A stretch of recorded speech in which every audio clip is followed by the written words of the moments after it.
Olá, mais um pouco sobre leitura dinâmica. Hoje eu quero falar sobre a famosa voz mental ou subvocalização. Parece um bicho de sete cabeças para quem conhece a leitura dinâmica. Mas se você parar para analisar, você não nasceu com a voz mental. Você a desenvolveu. A criança, ela por instinto aprende a ler logomarcas. Então, marcas famosas, né? O McDonald's, os fast food, o shopping, né? Aquelas lojas de brinquedo que ela está sempre pedindo a mais. Quem tem criança sabe como é. Ela reconhece a palavra mesmo sem ser alfabetizada. Ou seja, ela enxerga a palavra inteira como se a palavra fosse um desenho, como se fosse um objeto. O símbolo, né, já traz o significado, ele não é subpartido.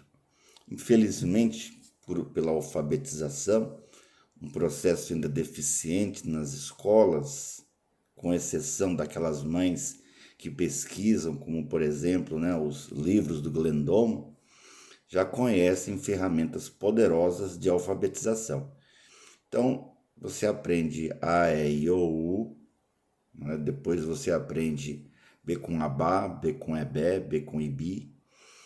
Depois começa a formar as palavras. Isso você ensaia com o grupo na sala de aula, repetindo exaustivamente, junto com o que você vê, o símbolo, trazendo o significado às cordas vocais. Então você fez um duro esforço para criar a voz mental. Não foi fácil.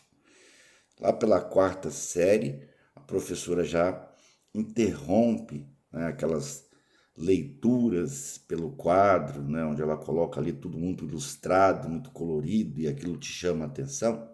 Ela substitui aquela leitura oral com a sala toda de uma vez pela famosa leitura silenciosa. Então ela se expressa e diz: você vai ler silenciosamente, ou seja, significa que você vai apenas falar na sua mente o texto e não em voz alta junto com a turma, como foi no primeiro e segundo ano. Então, além de você ter criado a voz mental, você também aprendeu a fazer a voz mental. Alguns têm esse vício tão exagerado que resmunga, você percebe que ele mexe os lábios. Então a gente não chama isso de subvocalização, já é a vocalização propriamente dita. Você vocaliza a leitura. Além disso, além de vocalizar, alguns ainda, né, colocam som, ou seja, até atrapalha. Você já esteve numa prova, avaliação ou concurso, seu colega do lado balbuciava tão alto, você teve que pedir para ele, ó, me ajuda aqui, porque você está me atrapalhando. Então, existe a subvocalização e alguns até vocalizam literalmente. E para que você consiga se livrar do vício que você há anos desenvolve, existem exercícios. Então, um vício que você treina há 10, 20, 30 anos, se você tem seus 40, né? Então você vai precisar de um tempo para adaptação. Mas a melhor ferramenta para perder a voz mental é o ganho da velocidade. Por incrível que pareça, quanto mais devagar você lê, mais você subvocaliza e menos você entende. Consequentemente, com a leitura dinâmica, você passa a ler 400, 500, até 1000 palavras por minuto e a sua compreensão sai de 20, 30%. Nós fizemos dezenas de testes aqui, só teve um que conseguiu passar dos 50%, o resto todo ficou abaixo dos 40%, a grande maioria fica com 25, 30%. Então, para você, né, passando das 400, né, perder essa voz mental, você ultrapassa essa velocidade, consequentemente a sua compreensão também passa dos 70%. Isso é rotina que no meu playlist é só você assistir o depoimento dos alunos.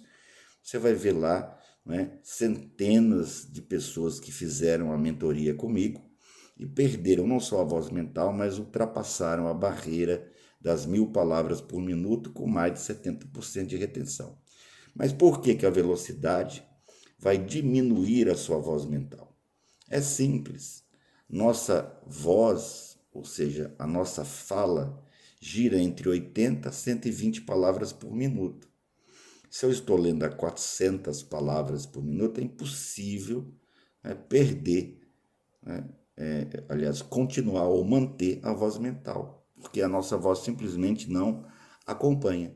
Então você reduz para 30%, 40% a sua subvocalização, o que já lhe permite uma grande vantagem competitiva em provas, concursos, avaliações. Meu nome é James, estou no Guinness como o leitor mais rápido do mundo na língua portuguesa. Participei do programa Os Incríveis como único representante dessa ferramenta. Eu estou aqui para lhe ajudar, tá? Se você quiser não só perder a voz mental, mas ler entre 2 a 10 vezes mais rápido, um livro com 200 páginas em menos de 1 hora, eu gasto 10 minutos. A Bíblia eu leio em 9 horas. Então, se você quiser se superar, que seja déficit de atenção, TDAH, às vezes você tem complexo, às vezes você tem medo, né, de estar estudando, você ouviu que era burro, se assimilou isso e carrega, né, isso nas costas. E é só uma questão de ferramentas. Nós temos aqui dezenas, talvez até uma centena de ferramentas, nas quais uma vez por semana, durante 3 meses, eu pego na sua mão com hora marcada, né, e aqui pelo Meet, a gente faz uma aula particular, só eu e você, como se eu estivesse aí do seu lado, pegando na sua mão e lhe passando uma ferramenta que eu treino há mais de 30 anos. Ensinei mais de 1 milhão de pessoas nos auditórios de todo o país e muito mais de 3 milhões pelas redes sociais. É claro, aqui a gente atinge um pouco mais. Então, se você quiser estar entre os primeiros colocados, me procure, é pelo WhatsApp. É 61993472125. Então, venha, né, dê-se a oportunidade de se tornar um exímio leitor e fazer da leitura teu hobby e não o teu sacrifício, né? Ou seja, fazer com que ela seja um passatempo, uma alegria, ou seja, o seu momento de lazer e não um momento de terror. Venha para cá, se junte a nós, além das 10 aulas particulares por uma taxa simbólica, tá? Você ainda tem, né, um grupão no Telegram, somos quase 200 pessoas treinando, um ajudando o outro. Tem uma reunião, se você quiser, também é opcional, pelo telão, uma extensão do Workspace, toda quarta e sábado. E você tem todo o acesso à nossa bibliografia complementar. Serão mais de 6.000 livros sobre superaprendizagem. É um conjunto. Eu ainda lhe envio meus 5 livros, material que eu treino e aperfeiçoo durante, né, 30 anos. Então eu uso, treino e atualizo sistematicamente. No mais, eu lhe espero no próximo vídeo, está nas descrições. Se quiser saber mais, me procure. Até lá.